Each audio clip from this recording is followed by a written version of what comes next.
गुरु प्यारी साध संगत जी, राधा स्वामी जी। आज की ये साखी एक ऐसे गरीब इंसान की कहानी है जिसे देखकर शहर के लोग अपना मुंह फेर लेते थे। दुकानदार उसे देखते ही दरवाजा बंद कर लेते थे और जिन रास्तों से वो गुजरता था वहां लोग उसे भिखारी समझकर अपने बच्चों को उससे दूर कर देते थे। उसके कपड़े पुराने और मैले थे, पैरों में टूटी हुई चप्पल थी, बाल बिखरे रहते थे और चेहरे पर इतनी थकान थी कि कोई भी उसे देखकर यही समझता कि इसकी जिंदगी में अब कुछ बचा ही नहीं है। लेकिन संगत जी, लोगों ने उसके फटे कपड़े तो देखे, उसके मैले चेहरे को देखा, उसकी गरीबी देखी, मगर किसी ने उसके दिल के अंदर झांक कर नहीं देखा। किसी ने यह जानने की कोशिश नहीं की कि वह रोज उसी सड़क के किनारे क्यों बैठता है, किसका इंतजार करता है और हर शाम सूरज ढलने के बाद चुपचाप अपनी आंखों में आंसू लेकर उसी पुराने मंदिर के बाहर क्यों बैठ जाता है। किसी को क्या पता था कि जिस इंसान को दुनिया भिखारी समझकर ठुकरा रही थी, उसके जीवन में एक ऐसा राज छिपा था जिसे जानने के बाद वही लोग उसके सामने सिर झुकाने वाले थे। संगत जी, कहते हैं कि इंसान की असली पहचान उसके कपड़ों से नहीं, उसके कर्मों से होती है। लेकिन इस दुनिया में अक्सर लोग चेहरा देखकर फैसला कर लेते हैं। जिसके पास अच्छा घर हो, साफ कपड़े हों और जेब में पैसे हो, उसे सम्मान मिल जाता है। लेकिन जिसके पास फटे कपड़े हों और हाथ फैलाने के अलावा कोई सहारा न हो, उसे लोग बिना उसकी कहानी जाने ही गरीब, निकम्मा और बोझ समझ लेते हैं। आज की ये साखी हमें यही बताती है कि सद्गुरु की नजर में किसी इंसान की कीमत उसके पास मौजूद दौलत से नहीं होती। मालिक उस दिल को देखते हैं जिसमें सच्चाई होती है, उस नीयत को देखते हैं जिसमें किसी के लिए बुरा भाव नहीं होता, और उस इंसान को देखते हैं जो अपनी मजबूरी में भी किसी दूसरे का हक नहीं छीनता। लुधियाना से कुछ दूर एक छोटा सा कस्बा था।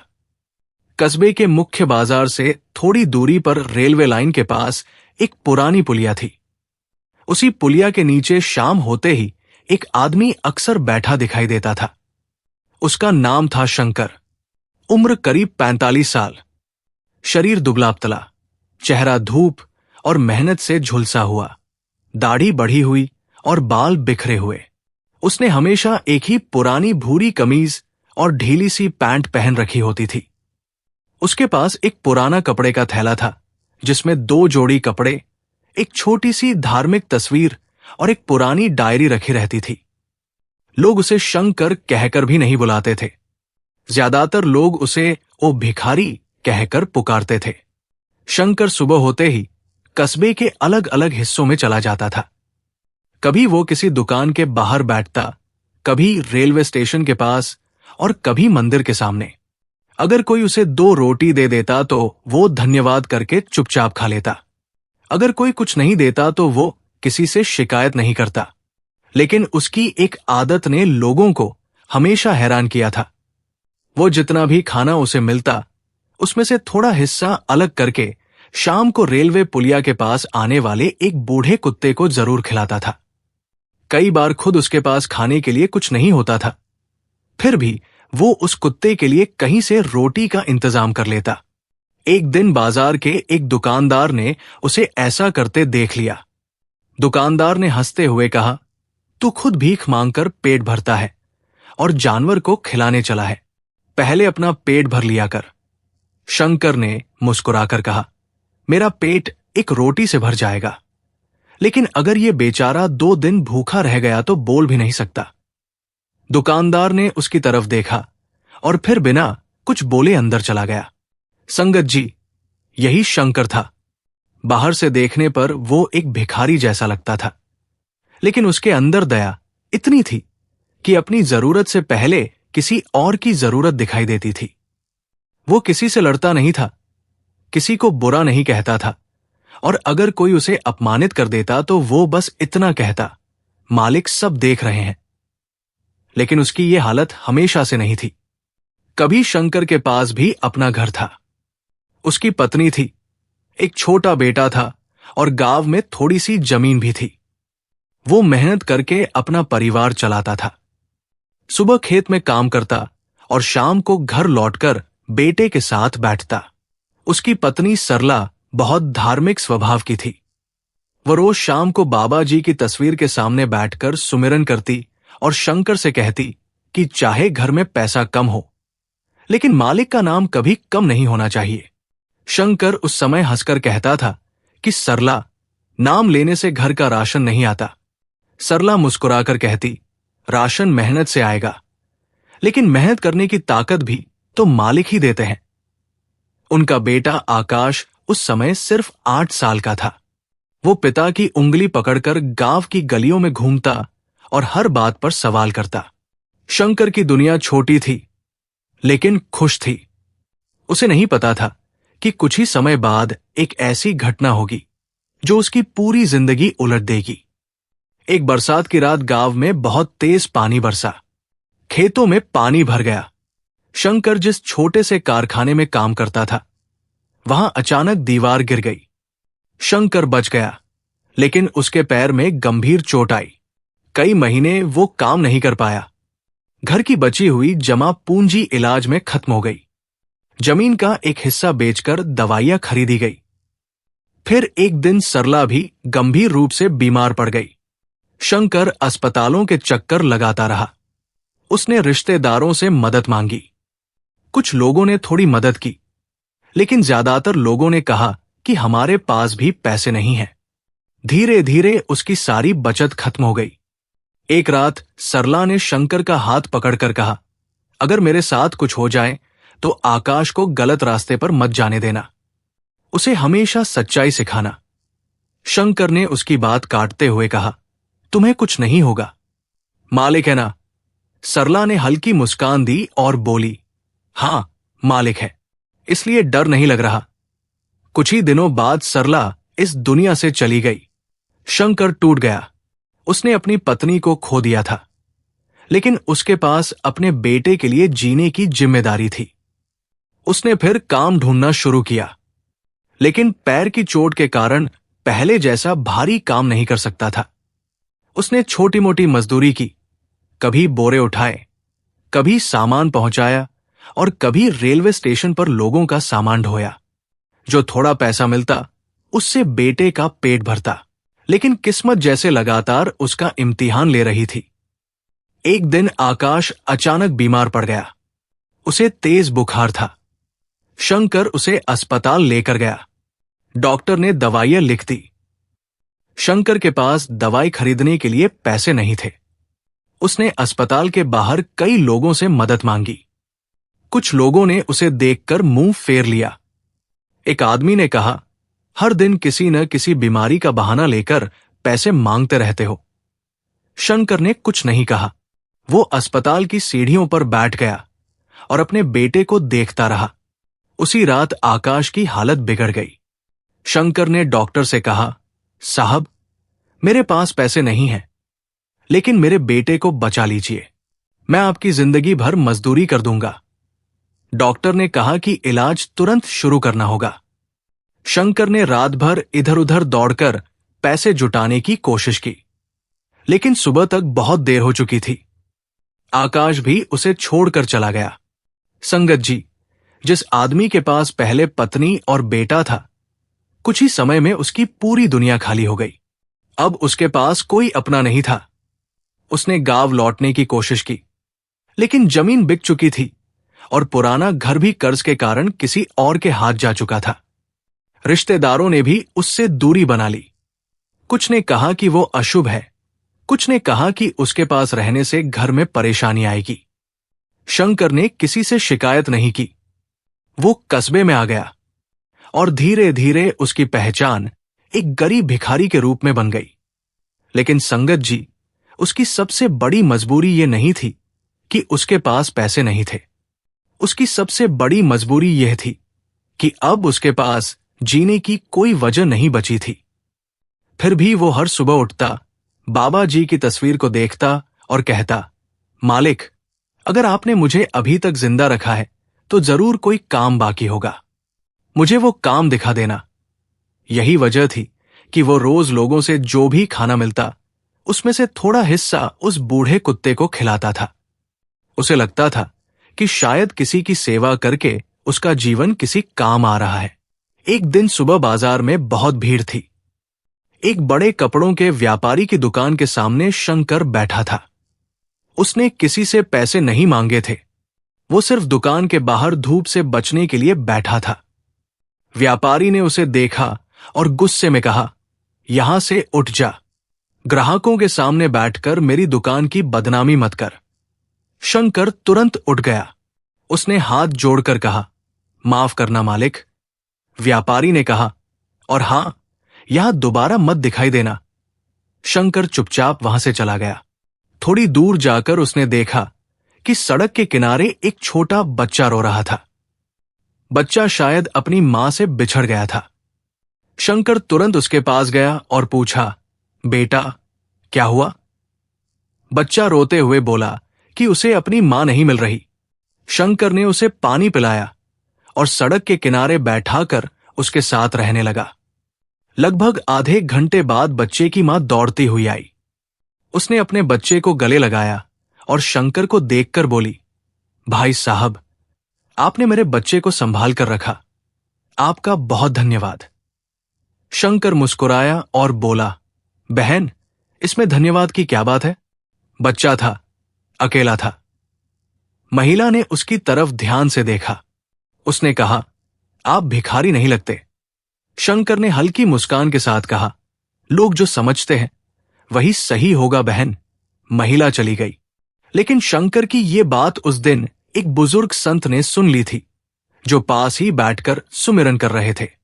उन्होंने शंकर को बुलाया और कहा, बेटा, लोगों की बातों से अपने बारे में फैसला मत करना। मालिक की नजर में तू क्या है, ये लोग नहीं जानते।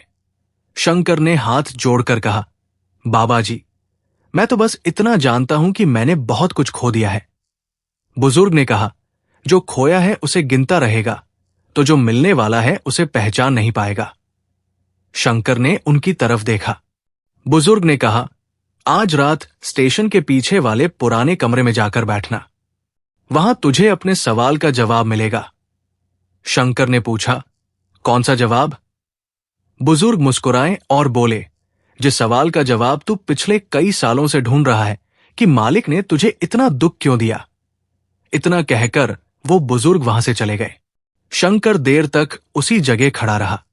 उसके मन में पहली बार कई सालों बाद उम्मीद की एक छोटी सी किरण जगी। लेकिन उसे क्या पता था कि उसी रात स्टेशन के पीछे जो कुछ होने वाला था वो उसकी पूरी जिंदगी बदल देगा।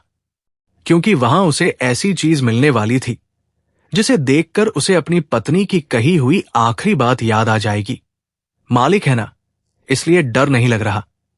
और उसी रात शंकर को पहली बार समझ आने वाला था कि कभी कभी सद्गुरु की रहमत दुख खत्म करके नहीं, बल्कि दुख के अंदर छिपे किसी बड़े उद्देश्य को सामने लाकर दिखाई देती है। पिछली कड़ी में आपने सुना कि शंकर ने अपनी जिंदगी में एक के बाद एक बहुत बड़े दुख देखे। पहले उसका पैर घायल हुआ, फिर इलाज के लिए उसकी जमीन बिक गई। उसके बाद उसकी पत्नी सरला बीमारी के कारण उसे छोड़कर चली गई और कुछ समय बाद उसका इकलौता बेटा आकाश भी इलाज के अभाव में इस दुनिया से चला गया। जिस घर में कभी पत्नी की आवाज और बच्चे की हंसी गूंजती थी, वहां अब सन्नाटा था। रिश्तेदारों ने भी उससे दूरी बना ली और आखिरकार वो कस्बे में आकर सड़क किनारे रहने लगा। लोग उसे भिखारी समझते थे, लेकिन उसके अंदर आज भी अपनी पत्नी की सीख और मालिक पर विश्वास जिंदा था। पिछली कड़ी के अंत में एक बुजुर्ग संत ने उसे रात में रेलवे स्टेशन के पीछे वाले पुराने कमरे में जाने को कहा था और कहा था कि वहीं उसे उस सवाल का जवाब मिलेगा जिसे वो वर्षों से अपने दिल में लेकर घूम रहा था कि आखिर मालिक ने उसकी जिंदगी में इतना दुख क्यों लिखा। शंकर को नहीं मालूम था कि वो रात उसके जीवन की सबसे बड़ी रात बनने वाली है। रात होते होते स्टेशन लगभग खाली हो गया। दिन भर यात्रियों से भरा रहने वाला प्लेटफॉर्म अब शांत हो चुका था।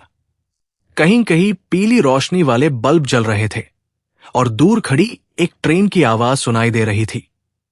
शंकर अपने पुराने कपड़े का थैला कंधे पर डालकर स्टेशन के पीछे की तरफ चल पड़ा। वहां एक पुराना कमरा था जिसका दरवाजा आधा टूटा हुआ था। कमरे के बाहर झाड़ियां उगी हुई थी और दीवारों पर जगह जगह सीलन थी। शंकर कुछ क्षण दरवाजे के बाहर खड़ा रहा। उसके मन में डर भी था और उम्मीद भी। उसने बाबा जी का नाम लिया और धीरे से अंदर चला गया। कमरे के अंदर बहुत अंधेरा था। उसने अपनी जेब से छोटी सी माचिस निकाली और एक मोमबत्ती जलाई जो उसे रास्ते में पड़ी मिली थी। कमरे में एक पुरानी लकड़ी की मेज, टूटी कुर्सी और दीवार के पास एक लोहे की अलमारी पड़ी थी। शंकर ने चारों तरफ देखा। उसे समझ नहीं आया कि उस बुजुर्ग ने उसे यहां क्यों भेजा है। वो जमीन पर बैठ गया और आंखें बंद करके सुमिरन करने लगा। कुछ देर बाद अचानक बाहर से कदमों की आवाज आई। शंकर ने आंखें खोल दी। दरवाजे पर वही बुजुर्ग संत खड़े थे। उन्होंने अंदर आकर कहा, डर मत बेटा। कर ने हाथ जोड़ दिए और पूछा, बाबा जी, आपने मुझे यहां क्यों बुलाया है? बुजुर्ग ने कहा, क्योंकि तू अपने दुख को अपनी किस्मत समझकर बैठ गया है, लेकिन मालिक ने तुझे सिर्फ दुख सहने के लिए नहीं भेजा। शंकर की आंखों में आंसू आ गए। उसने कहा, मेरे पास अब बचा ही क्या है बाबा जी? पत्नी चली गई, बेटा चला गया, घर चला गया, जमीन चली गई। लोग मुझे देखकर रास्ता बदल लेते हैं। मैं किसके लिए जीऊं? बुजुर्ग कुछ क्षण चुप रहे, फिर बोले, जिसके पास अपना कोई नहीं बचता, कभी कभी मालिक उसे दूसरों का सहारा बनने के लिए बचाकर रखते हैं। शंकर उनकी बात समझ नहीं पाया। उसने कहा, मैं किसी का सहारा कैसे बन सकता हूं? मैं खुद लोगों के सहारे जी रहा हूं। बुजुर्ग ने उसकी तरफ देखा और बोले, तूने कभी ध्यान दिया है कि तू जो थोड़ा खाना पाता है उसमें से भी उस बूढ़े कुत्ते को हिस्सा देता है? शंकर ने कहा, वो भूखा रहता है, मुझे बुरा लगता है। बुजुर्ग बोले, और जब वो बच्चा सड़क पर रो रहा था तब तूने उसकी मदद की थी। जब तेरे पास खुद कुछ नहीं था तब भी तूने किसी दूसरे को अकेला नहीं छोड़ा। यही तेरी असली दौलत है। शंकर चुप हो गया। बुजुर्ग ने कहा, गरीबी तेरे कपड़ों में है बेटा, तेरे दिल में नहीं। यह सुनकर शंकर की आंखों से आंसू बहने लगे। कई सालों बाद किसी ने उसके बारे में ऐसा कहा था। लोगों ने हमेशा उसे भिखारी कहा था। किसी ने यह नहीं कहा था कि उसके अंदर कुछ अच्छा भी बचा है। बुजुर्ग ने अपनी जेब से एक पुराना कागज निकाला और शंकर की तरफ बढ़ाया। उन्होंने कहा, इसे पढ़। शंकर ने कागज लिया। उस पर कुछ नाम और पते लिखे थे। एक नाम देखकर वो अचानक चौंक गया। वो नाम था सरला। शंकर के हाथ कांपने लगे। उसने पूछा, ये नाम आपको कहां से मिला? बुजुर्ग ने कहा, यह कागज मुझे कई साल पहले मिला था। इसे मैं संभाल कर रखता रहा। मुझे नहीं पता था कि यह किसके काम आएगा, लेकिन आज जब मैंने तुझे देखा तो समझ आया कि यह तेरा है। शंकर ने कांपती आवाज में पूछा, मेरी पत्नी का नाम इस पर क्यों है? बुजुर्ग ने कहा, यह मैं नहीं जानता। तू नीचे लिखे पते पर जाएगा तो शायद तुझे पता चले।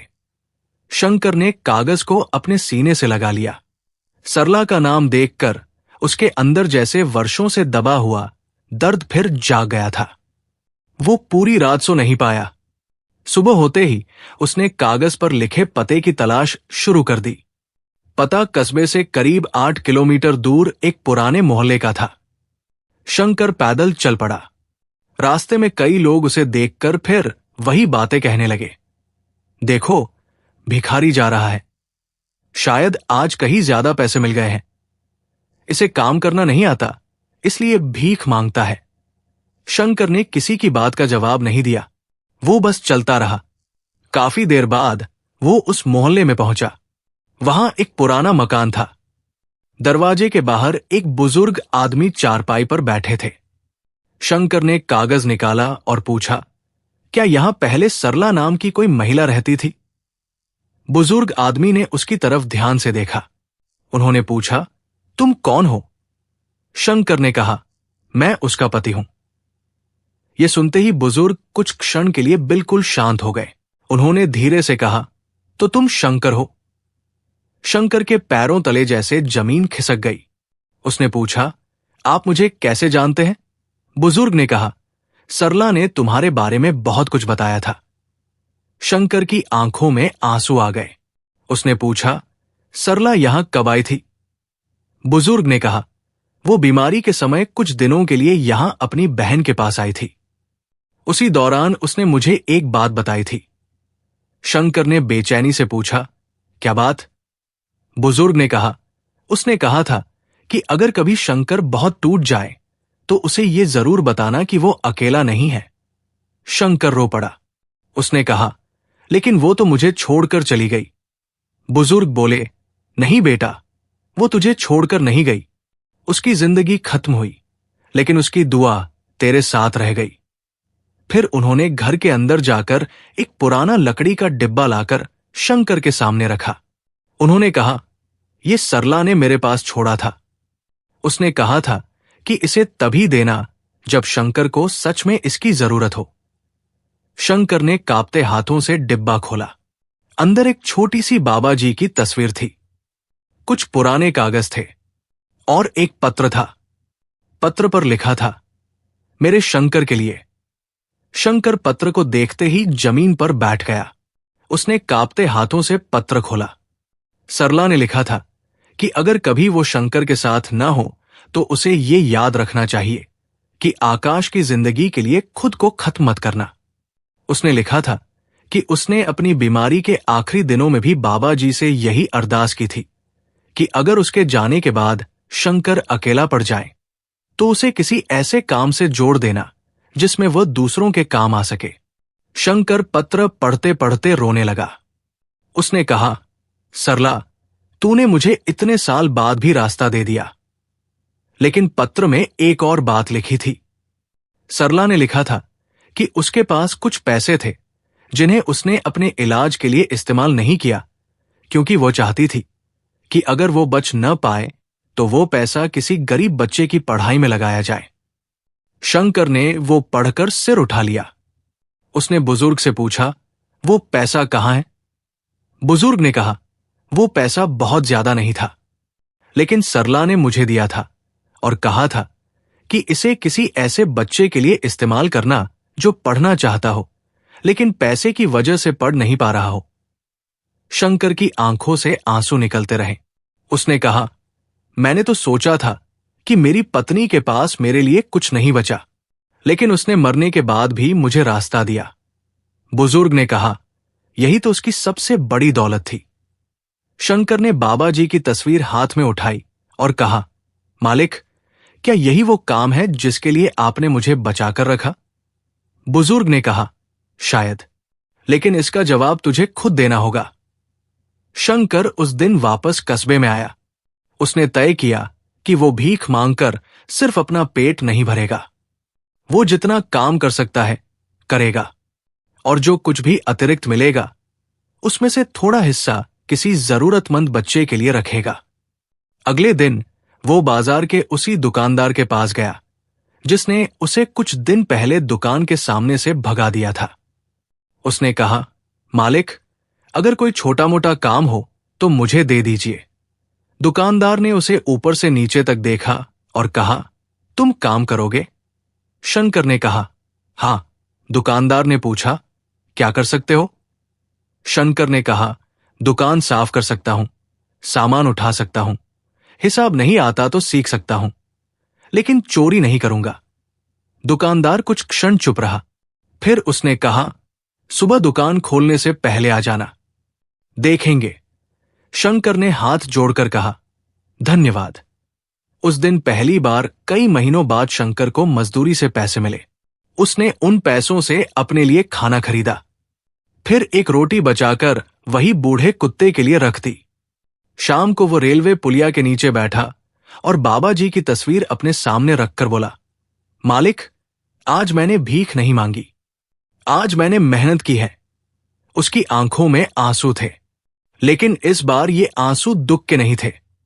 ये आंसू उस उम्मीद के थे जो बहुत साल बाद उसके भीतर वापस आई थी। धीरे धीरे शंकर दुकान पर नियमित काम करने लगा। वो सुबह सबसे पहले दुकान खोलता, सफाई करता और सामान व्यवस्थित करता। दुकानदार ने कुछ दिनों बाद महसूस किया कि शंकर न केवल ईमानदार है बल्कि बहुत जिम्मेदार भी है।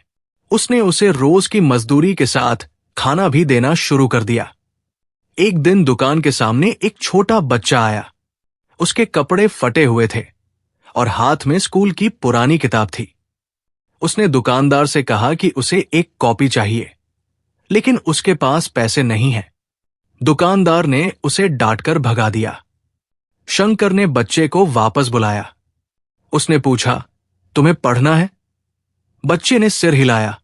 शंकर ने अपनी जेब से उस दिन की मजदूरी में से कुछ पैसे निकाले और बच्चे को कॉपी दिला दी। बच्चा खुशी से मुस्कुराया। शंकर ने उसे जाते हुए देखा। उसके मन में अचानक सरला की बात गूंज उठी। उसे लगा जैसे उसकी पत्नी कह रही हो, शंकर, यही काम करना। उस रात उसने बाबा जी की तस्वीर के सामने हाथ जोड़कर कहा, मालिक, अगर यह आपकी इच्छा है तो मुझे किसी गरीब बच्चे की पढ़ाई का जरिया बना देना।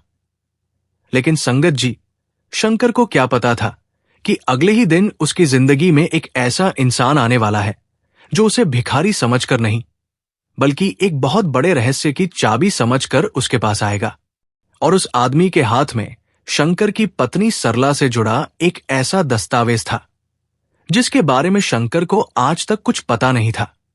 संगत जी, पिछली कड़ी में आपने सुना कि शंकर, जिसे पूरा कस्बा भिखारी समझकर उससे दूरी बनाए रखता था, असल में अपने जीवन में बहुत बड़े दुखों से गुजर चुका था। उसकी पत्नी सरला और इकलौता बेटा आकाश उसे छोड़कर जा चुके थे। उसका घर और जमीन भी उसके हाथ से निकल चुके थे और उसके पास जीने के लिए कोई सहारा नहीं बचा था। लेकिन सरला की आखिरी निशानी के रूप में उसे एक पत्र मिला जिसमें उसकी पत्नी ने मरने से पहले ये इच्छा लिखी थी कि अगर उसके बाद शंकर अकेला पड़ जाए तो वो खुद को खत्म न करे, बल्कि किसी जरूरतमंद बच्चे की मदद करने को अपने जीवन का उद्देश्य बनाए। उसी पत्र और बाबा जी की तस्वीर को अपने सीने से लगाकर शंकर ने फैसला किया कि अब वो भीख मांगकर नहीं, बल्कि जितना हो सके मेहनत करके जीवन बिताएगा। उसने उसी दुकान पर काम शुरू कर दिया था जहां कुछ दिन पहले उसे भिखारी समझकर भगा दिया गया था। धीरे धीरे दुकानदार ने भी उसकी ईमानदारी देखी और उसे काम पर रखना शुरू कर दिया। एक दिन एक गरीब बच्चे को कॉपी की जरूरत थी और पैसे न होने के कारण वो दुकान से खाली हाथ लौट रहा था। शंकर ने अपनी मजदूरी में से पैसे निकालकर उसे कॉपी दिला दी और उसी पल उसे महसूस हुआ जैसे सरला की आखिरी इच्छा उसके सामने सच होने लगी हो। लेकिन संगत जी, शंकर को अभी ये नहीं पता था कि अगले दिन उसके सामने ऐसा व्यक्ति आने वाला है जिसके पास उसकी पत्नी सरला से जुड़ा एक ऐसा सच था जो उसके बीते हुए जीवन की पूरी तस्वीर बदल सकता था। अगली सुबह शंकर रोज की तरह दुकान खोलने से पहले वहां पहुंच गया। उसने दुकान के बाहर झाड़ू लगाई, सामान व्यवस्थित किया और फिर पुराने कपड़े से काउंटर साफ करने लगा। दुकानदार ने उसे देखकर कहा कि शंकर, तुम रोज सबसे पहले आ जाते हो।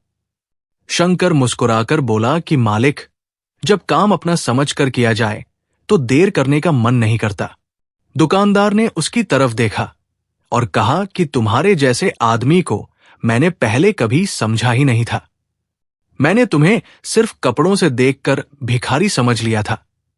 शंकर ने कहा कि इसमें आपकी गलती नहीं है। दुनिया ज्यादातर इंसान को उसकी हालत देखकर पहचानती है, उसके दिल को देखकर नहीं।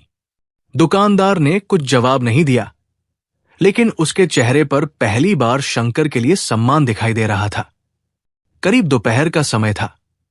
दुकान पर ग्राहकों की भीड़ लगी हुई थी। तभी बाहर एक सफेद कार आकर रुकी। उसमें से एक करीब 55 साल का आदमी उतरा। उसके हाथ में पुरानी फाइल थी और चेहरे पर चिंता साफ दिखाई दे रही थी। उसने दुकान के अंदर आकर चारों तरफ देखा और फिर सीधे शंकर की तरफ बढ़ा। उसने पूछा, क्या तुम शंकर हो? शंकर ने कुछ क्षण उसे देखा और कहा, जी, मैं ही हूं। उस आदमी ने तुरंत अपनी फाइल खोली और उसमें से एक पुरानी तस्वीर निकालकर शंकर के सामने रख दी। तस्वीर देखते ही शंकर के हाथ कांपने लगे। वो तस्वीर सरला की थी। शंकर ने तस्वीर को दोनों हाथों में पकड़ लिया। उसकी आंखें भर आई। उसने कांपती आवाज में पूछा, आपके पास ये तस्वीर कहां से आई? वो आदमी कुछ क्षण चुप रहा और फिर बोला, मेरा नाम देवेंद्र है। मैं आपकी पत्नी सरला को कई साल पहले से जानता था। शंकर ने तुरंत पूछा, आप सरला को कैसे जानते थे? देवेंद्र ने कहा, यह कहानी दुकान के बाहर खड़े होकर नहीं बताई जा सकती। अगर आप चाहें तो मेरे साथ चलिए। मैं आपको ऐसी बात बताना चाहता हूं जो शायद आपको बहुत साल पहले पता होनी चाहिए थी। शंकर कुछ क्षण चुप रहा। उसने दुकानदार की तरफ देखा। दुकानदार ने कहा, जाओ शंकर, अगर बात सरला से जुड़ी है तो सुन लेना। दुकान मैं संभालूंगा। शंकर देवेंद्र के साथ कार में बैठ गया। रास्ते भर वो सरला की तस्वीर अपने हाथ में पकड़े रहा। उसकी आंखों के सामने अपनी पत्नी का चेहरा घूम रहा था। उसे वो दिन याद आ रहा था जब सरला ने आखिरी बार उसका हाथ पकड़ा था और कहा था कि आकाश को गलत रास्ते पर मत जाने देना। उसे ये भी याद था कि सरला ने बीमारी के दिनों में कई बार किसी कागज और कुछ पैसों की बात की थी, लेकिन उसने कभी ध्यान नहीं दिया था क्योंकि उस समय उसका पूरा ध्यान पत्नी के इलाज और बेटे की हालत पर था। करीब आधे घंटे बाद कार एक पुराने मकान के सामने रुकी। देवेंद्र ने दरवाजा खोला और शंकर को अंदर ले गया। कमरे में एक बड़ी लकड़ी की अलमारी थी और दीवार पर कई पुराने दस्तावेज रखे हुए थे। देवेंद्र ने एक फाइल निकाली और कहा, सरला ने अपनी जिंदगी के आखिरी दिनों में मुझसे एक मदद मांगी थी। शंकर ने पूछा, कैसी मदद? देवेंद्र ने कहा, उसने कहा था कि अगर वो बच नहीं पाई तो उसके पति शंकर को ये बात जरूर बताना कि उसके नाम पर कुछ पैसे और एक छोटी सी जमीन का हिस्सा सुरक्षित है। शंकर को जैसे विश्वास ही नहीं हुआ। उसने पूछा, लेकिन मेरी सारी जमीन तो इलाज में चली गई थी, मेरे पास कुछ नहीं बचा था। देवेंद्र ने कहा, जो जमीन तुमने बेची थी वो तुम्हारी अपनी जमीन थी, लेकिन सरला के मायके की तरफ से उसे शादी के समय कुछ जमीन और थोड़ी बचत मिली थी। उसने उसे कभी अपने लिए इस्तेमाल नहीं किया। उसने वो संपत्ति एक भरोसेमंद व्यक्ति के पास सुरक्षित रखवाई थी। शंकर ने कहा, अगर ऐसा था तो उसने मुझे कभी बताया क्यों नहीं? देवेंद्र ने कहा, क्योंकि वो चाहती थी कि वो पैसा उसके इलाज में खर्च न हो। उसने कहा था कि अगर वो बच गई तो वो खुद तुम्हें सब बताएगी, लेकिन अगर वो नहीं बची तो ये पैसा तुम्हारे लिए नहीं बल्कि किसी जरूरतमंद बच्चे की पढ़ाई के लिए इस्तेमाल होना चाहिए। शंकर ने सिर झुका लिया। उसकी आंखों से आंसू बहने लगे। उसने कहा, सरला मरते समय भी अपने बारे में नहीं सोच रही थी। देवेंद्र ने धीरे से कहा, यही बात उसे दूसरों से अलग बनाती थी। फिर देवेंद्र ने एक और फाइल निकाली। उसमें एक छोटा सा दस्तावेज था। उसने कहा, सरला ने इस पैसे को एक छोटी सेवा के लिए सुरक्षित किया था। वो चाहती थी कि कस्बे के गरीब बच्चों की पढ़ाई में मदद की जाए। शंकर ने दस्तावेज को देखा। उसने कहा, तो फिर मैं इसका क्या करूं? वेंद्र ने कहा, यही सवाल मैं तुमसे पूछने आया हूं। शंकर ने कुछ क्षण आंखें बंद की।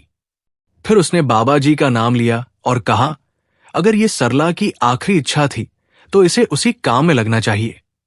देवेंद्र ने उसकी तरफ देखा और कहा, मुझे उम्मीद थी कि तुम यही कहोगे। शंकर ने पूछा, लेकिन इसमें कितने पैसे हैं? देवेंद्र ने रकम बताई। शंकर कुछ क्षण के लिए चुप हो गया। इतनी रकम उसके लिए बहुत बड़ी थी। उसके सामने फिर वही परीक्षा खड़ी थी। वो चाहता तो उस पैसे से अपने लिए एक छोटा कमरा खरीद सकता था, अच्छे कपड़े ले सकता था, इलाज करवा सकता था और अपनी जिंदगी आराम से शुरू कर सकता था। लेकिन उसने सरला की आखिरी इच्छा याद की। उसने कहा, मैं इसमें से अपने लिए 1 रुपया भी नहीं रखूंगा। देवेंद्र ने पूछा, लेकिन तुम्हारे पास अपना घर तक नहीं है? शंकर ने मुस्कुराकर कहा, घर ईंटों से नहीं बनता साहब।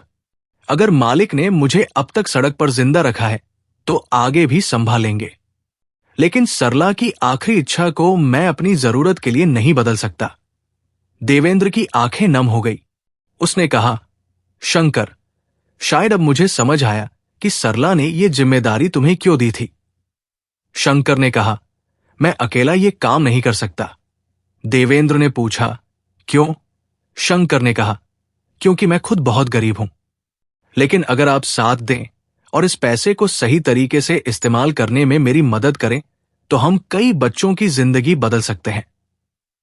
देवेंद्र ने तुरंत कहा, मैं तुम्हारे साथ हूं।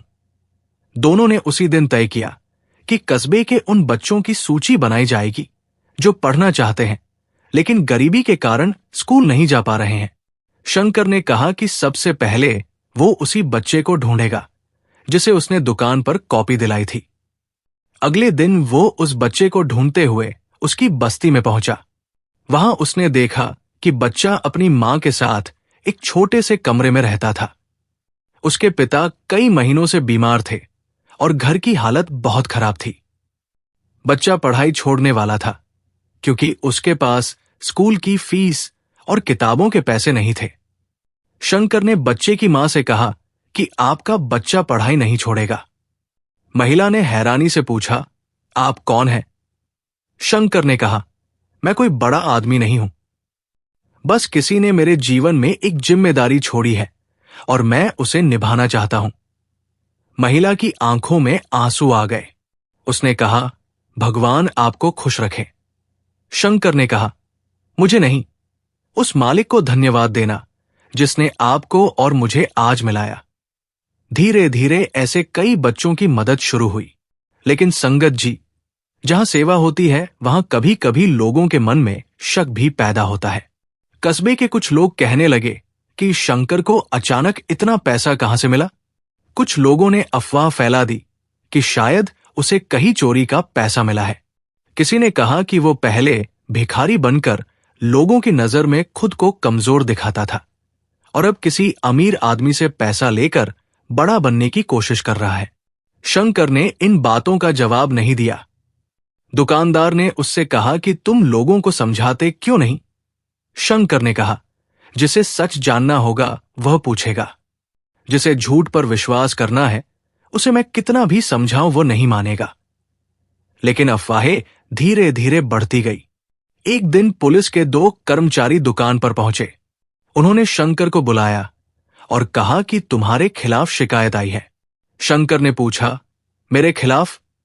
उन्होंने कहा, हां, किसी ने आरोप लगाया है कि तुमने किसी गरीब आदमी की जमीन के कागज अपने पास रखे हैं और लोगों से पैसे लेकर सेवा के नाम पर कुछ और काम कर रहे हो। शंकर ने शांत होकर कहा, आप जांच कर लीजिए, मेरे पास जो भी है सबके सामने है। पुलिस ने उसकी तलाशी ली। उसके थैले में बाबा जी की तस्वीर, पुरानी डायरी और कुछ बच्चों की फीस की रसीदें थी। एक पुलिसकर्मी ने पूछा, तुम खुद गरीब हो, फिर बच्चों की फीस कैसे भरते हो? शंकर ने कहा, यह मेरी कमाई नहीं है, ये एक अमानत है। पुलिसकर्मी ने पूछा, किसकी? शंकर ने कहा, मेरी पत्नी की आखिरी इच्छा की। फिर उसने देवेंद्र का नाम बताया और सारे दस्तावेज दिखाए। पुलिस ने कागज देखे और कहा कि तुम्हारे खिलाफ अभी तक कोई ठोस सबूत नहीं है, लेकिन अगर किसी ने शिकायत की है तो जांच पूरी होगी। शंकर ने कहा, आप अपना काम कीजिए, मुझे कोई आपत्ति नहीं है। पुलिस चली गई, लेकिन शंकर को समझ आ गया कि अब उसके सामने सिर्फ गरीबी की परीक्षा नहीं है, अब उसकी नीयत और उसके काम पर सवाल उठने वाले थे। उस रात वो बाबा जी की तस्वीर के सामने बैठा। उसने हाथ जोड़कर कहा, मालिक, अगर ये सेवा आपकी है तो मेरी इज्जत की चिंता भी आपकी है। अगर कोई गलती मेरी है तो मुझे दिखा देना, लेकिन अगर मेरी नीयत साफ है तो मुझे लोगों के डर से पीछे मत हटने देना। वो कुछ देर तक सुमिरन करता रहा। फिर अचानक उसकी नजर अपनी पुरानी डायरी पर पड़ी। डायरी के एक पन्ने के बीच एक छोटा सा कागज रखा था। उस कागज पर सरला की लिखावट थी। शंकर ने उसे खोला। उसमें सिर्फ एक बात लिखी थी, जब लोग तुम्हें गलत समझें तब भी सही काम करना मत छोड़ना। शंकर की आंखों से आंसू निकल आए। उसे लगा जैसे सरला आज भी उसके साथ बैठी उसे समझा रही हो। लेकिन संगत जी, उस कागज के पीछे एक और नाम लिखा था। वो नाम उसी व्यापारी का था जिसके बारे में शंकर ने कभी नहीं सुना था। और उसी नाम से जुड़ी एक पुरानी तारीख देखकर शंकर समझ गया कि उसकी पत्नी की कहानी में अभी एक ऐसा अध्याय बाकी है जिसे जानना उसके लिए बेहद जरूरी था। संगत जी, पिछली कड़ी में आपने सुना कि शंकर की पत्नी सरला ने अपने आखिरी दिनों में भी अपने पति के बारे में सोचा था और उसके लिए कुछ पैसे तथा एक छोटी सी संपत्ति इस उद्देश्य से सुरक्षित रखी थी कि उसके बाद किसी गरीब बच्चे की पढ़ाई में उसका इस्तेमाल किया जा सके।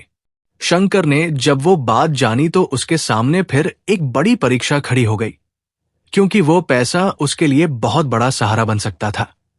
उसके पास अपना घर नहीं था, जिंदगी अभी भी गरीबी में गुजर रही थी और उसके पास भविष्य की कोई निश्चितता नहीं थी। लेकिन उसने अपनी पत्नी की आखिरी इच्छा को अपने सुख से बड़ा माना और उस पैसे को सेवा में लगाने का फैसला किया। उसने देवेंद्र की मदद से गरीब बच्चों की पढ़ाई शुरू करवाई। मगर जैसे जैसे सेवा का काम बढ़ा, वैसे वैसे लोगों के मन में सवाल भी उठने लगे। कुछ लोगों ने शंकर पर शक करना शुरू कर दिया और यहां तक कह दिया कि एक आदमी जो खुद भिखारी जैसा दिखाई देता है, उसके पास अचानक इतने पैसे कहां से आए। पुलिस तक शिकायत पहुंच गई।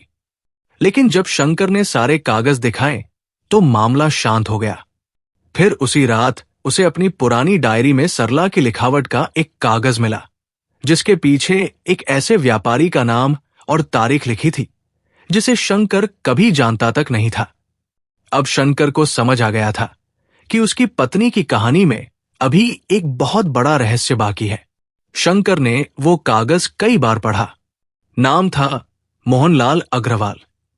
नीचे एक तारीख लिखी थी जो सरला की बीमारी के आखिरी दिनों से कुछ सप्ताह पहले की थी। शंकर के मन में सवाल उठने लगे कि सरला इस आदमी को कैसे जानती थी और उसने उसका नाम अपनी डायरी में क्यों लिखा था। उसने देवेंद्र को फोन किया और पूछा, क्या आप मोहनलाल अग्रवाल नाम के किसी आदमी को जानते हैं? दूसरी तरफ कुछ क्षण खामोशी रही। फिर देवेंद्र ने कहा, हां, मैं उसे जानता हूं। लेकिन तुमने उसका नाम क्यों लिया? शंकर ने कहा, मेरी पत्नी की डायरी में उसका नाम लिखा है। देवेंद्र की आवाज अचानक गंभीर हो गई। उसने कहा, शंकर, कल सुबह मुझसे मिलो। ये बात फोन पर नहीं हो सकती। अगली सुबह शंकर देवेंद्र से मिलने पहुंचा। देवेंद्र ने उसे बैठाया और कुछ देर तक चुप रहा। फिर उसने कहा, मोहनलाल कोई साधारण आदमी नहीं था। वो बहुत बड़ा व्यापारी था। कई साल पहले उसके पास बहुत पैसा था, लेकिन उसका परिवार एक दुर्घटना के बाद बिखर गया। उसकी पत्नी और छोटा बेटा एक सड़क हादसे में घायल हुए थे। उसकी पत्नी बच नहीं सकी और बेटा लंबे समय तक अस्पताल में रहा। उसी दौरान सरला उससे अस्पताल में मिली थी। शंकर ने आश्चर्य से पूछा, सरला अस्पताल में उससे कैसे मिली? देवेंद्र ने कहा, क्योंकि सरला उस समय अस्पताल में एक गरीब महिला की मदद करने गई थी। वहां उसने मोहनलाल के बेटे को देखा। बच्चा बहुत डरा हुआ था। मोहनलाल खुद परेशान था और किसी से ठीक से बात नहीं कर रहा था। सरला ने उसके बेटे के पास बैठकर उसे खाना खिलाया और उससे बातें की। शंकर की आंखों में आंसू आ गए। उसे अपनी पत्नी की वही आदत याद आ गई। सरला हमेशा कहती थी कि दुख में किसी को अकेला मत छोड़ना। देवेंद्र ने आगे कहा, उस मुलाकात के बाद मोहनलाल ने सरला की बहुत मदद करने की कोशिश की थी, लेकिन सरला ने कभी अपने लिए कुछ नहीं लिया। उसने सिर्फ इतना कहा था कि अगर कभी किसी जरूरतमंद की मदद करनी हो तो किसी बच्चे की पढ़ाई का खर्च उठा देना। शंकर ने पूछा, तो फिर उसका नाम मेरी पत्नी की डायरी में क्यों है? देवेंद्र ने कहा, क्योंकि सरला ने उसे तुम्हारे बारे में बताया था। शंकर कुछ समझ नहीं पाया। देवेंद्र ने कहा, सरला जानती थी कि तुम्हारी हालत लगातार खराब हो रही है। वो चाहती थी कि अगर वो नहीं रही तो तुम्हें कोई ऐसा सहारा मिले जो तुम्हें भीख मांगने पर मजबूर न करे। उसने मोहनलाल से कहा था कि अगर कभी शंकर को जरूरत पड़े तो उसे काम दे देना, दान मत देना। शंकर की आंखें भर आईं। उसने कहा, लेकिन मुझे तो कभी कोई नहीं मिला। देवेंद्र ने कहा, क्योंकि मोहनलाल खुद कई साल पहले विदेश चला गया था। उसका कारोबार बंद हो गया था और वो अपने परिवार की वजह से टूट चुका था। लेकिन कुछ महीने पहले वो वापस आया है। शंकर ने पूछा, वो अब कहां है? देवेंद्र ने एक पता उसकी तरफ बढ़ाया। शंकर ने कागज देखा। वो पता उसी शहर में था। उसके मन में अजीब सी बेचैनी होने लगी। उसे लगा जैसे उसकी पत्नी सरला उसके लिए एक एक करके रास्ते खोल रही हो। वो उसी दिन मोहनलाल के घर पहुंचा।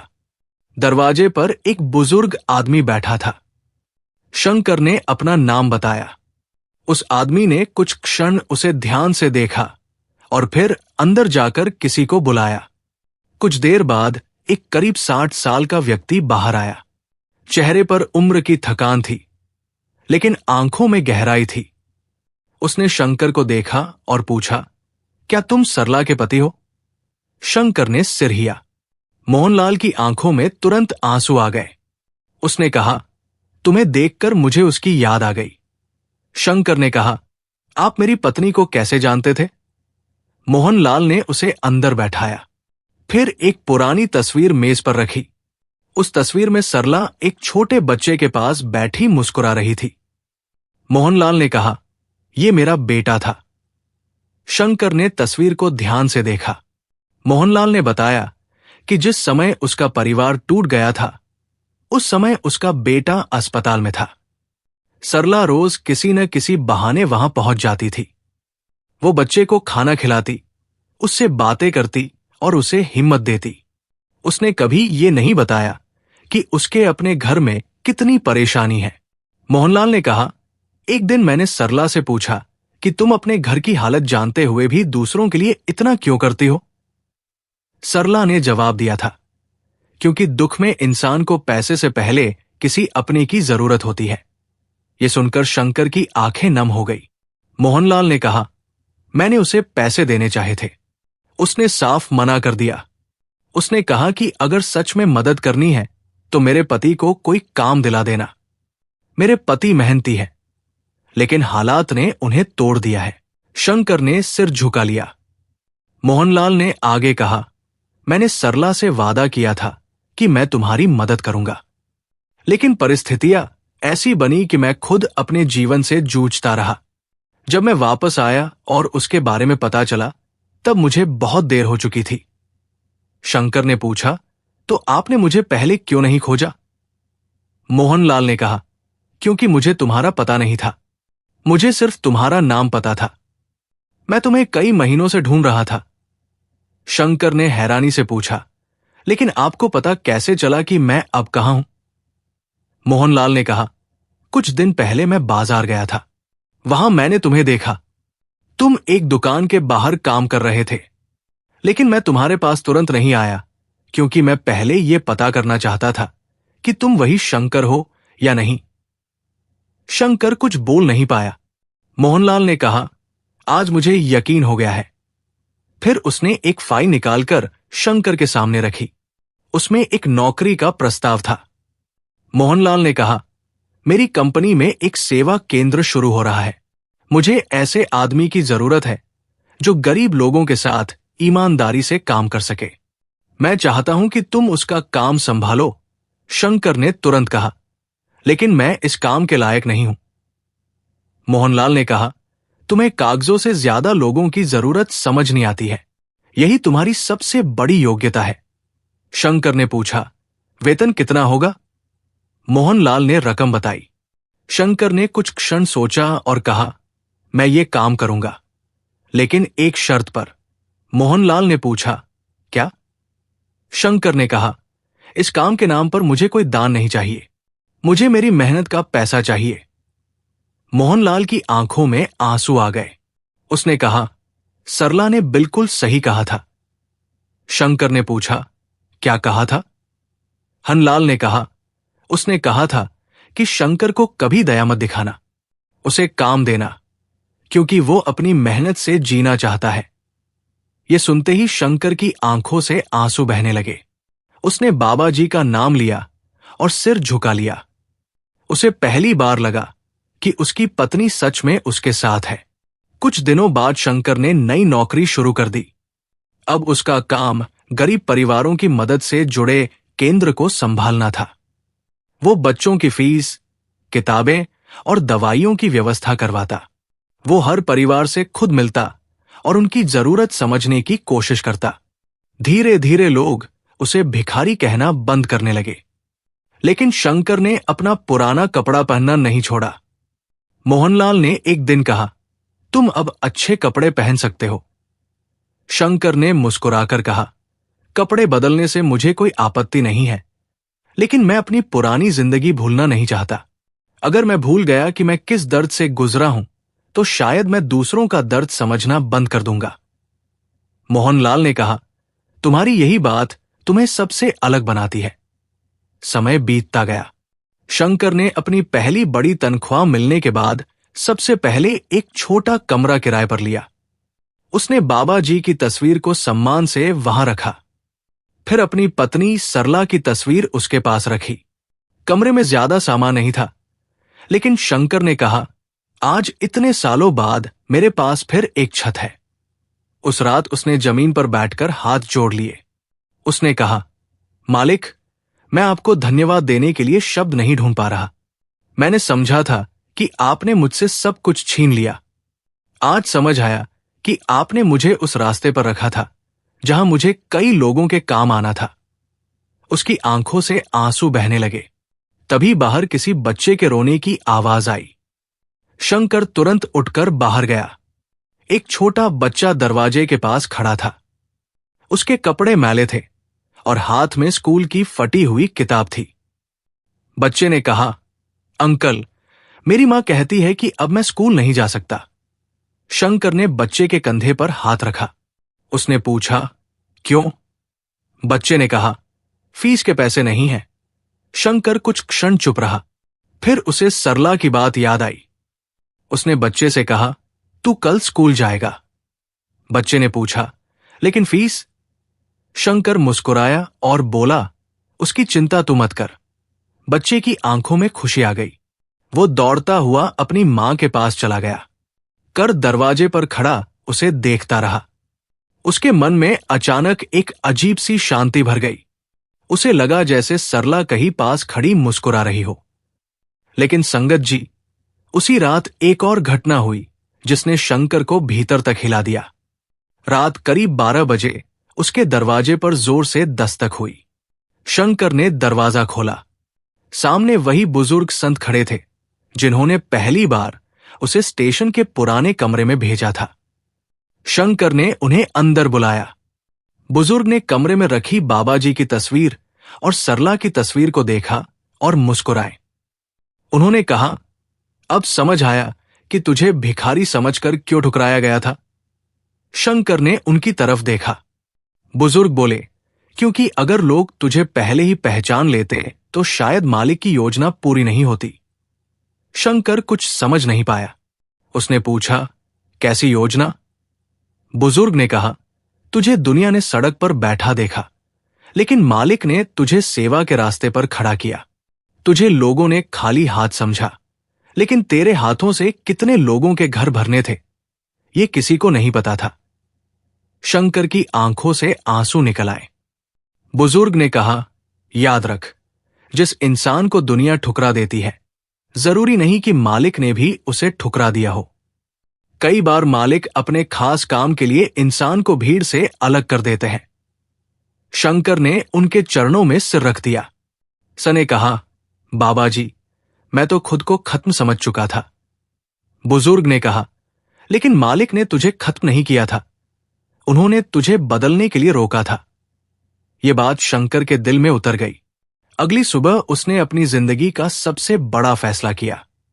उसने तय किया कि वो उन लोगों के लिए काम करेगा जिन्हें समाज सिर्फ उनकी गरीबी देखकर ठुकरा देता है। उसने सेवा केंद्र में एक नियम बनाया कि किसी भी जरूरतमंद से पहले उसका नाम पूछा जाएगा, उसकी समस्या सुनी जाएगी और फिर मदद की जाएगी। कोई उसे भिखारी कहकर नहीं भगाएगा, क्योंकि शंकर जानता था कि गरीबी इंसान की पहचान नहीं होती। लेकिन संगत जी, शंकर को यह नहीं पता था कि उसके इस फैसले के बाद उसकी मुलाकात एक ऐसे परिवार से होने वाली है जिसके साथ उसका अतीत एक अनदेखे धागे से जुड़ा हुआ था। और जब वो परिवार सेवा केंद्र में मदद मांगने आया, तब शंकर ने उस बुजुर्ग महिला के हाथ में एक पुरानी तस्वीर देखी। वो तस्वीर देखते ही शंकर के कदम वहीं रुक गए, क्योंकि तस्वीर में सरला के साथ एक ऐसा व्यक्ति खड़ा था जिसे शंकर पहचानता था।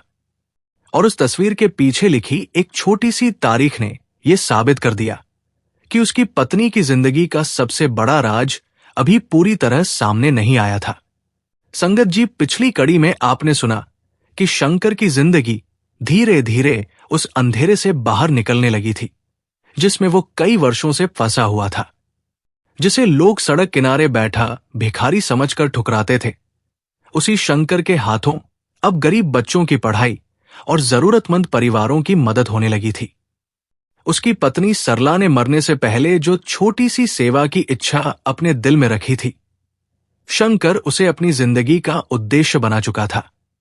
मोहनलाल ने उसे दान नहीं बल्कि मेहनत का काम दिया था, और शंकर ने भी साफ कह दिया था कि उसे किसी की दया नहीं चाहिए, उसे सिर्फ अपनी मेहनत की कीमत चाहिए।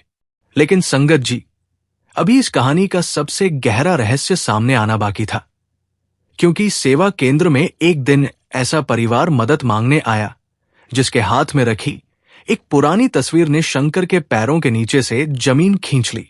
उस तस्वीर में उसकी पत्नी सरला के साथ एक ऐसा आदमी खड़ा था जिसे देखकर शंकर को अपनी पत्नी की मौत से जुड़े कई पुराने सवालों के जवाब मिलने वाले थे।